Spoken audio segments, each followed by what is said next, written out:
வாழ்க்கை என்பது பங்கீடு செய்யப்பட்ட சாலையாகிவிடும். என்னைப் போல அடிக்கடி சோகப்பாட்டு பாட வேண்டியிராது. சராசரி மனிதன் லௌகீக வாழ்க்கையில் எல்லாவித சுகங்களையும் அடைவதற்கு இந்து மத நூல்கள் நல்ல வழி காட்டுகின்றன. வரவு செலவு பற்றி கூட நமது பெரியவர்கள் நமக்கு வழிகாட்டியிருக்கிறார்கள். காஞ்சி பெரியவர்கள் ஒன்று சொன்னதாக எனக்கு ஞாபகம். ஒருவரிடம் கடன் வாங்கினால் எப்படியாவது கஷ்டப்பட்டு ஒரே தவணையில் பணத்தை கொடுத்து பத்திரத்தை திருப்பி வாங்கிவிடு. கொஞ்சம் கொஞ்சமாக கட்டத் தொடங்கினால் அதன் வட்டிக் கணக்கு தலைமுறைக்கு வரும். ஆம், அதிலும் இன்றைய இளைஞன் எச்சரிக்கையாக இருக்க வேண்டும்.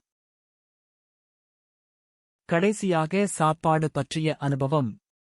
எதை சாப்பிடக்கூடாது என்று நான் ஒரு பாடல் எழுதியிருக்கிறேன். தட்டைப் பயறுகள், மொச்சை, சாகர இறாக்கள், நண்டு, கொட்டை, உருளைக்கிழங்கில் கொடியதோர் வாய்வு தோன்றும். தொட்டுப் பாராதே என்றும் சுவைக்காக நோய் பெறாதே.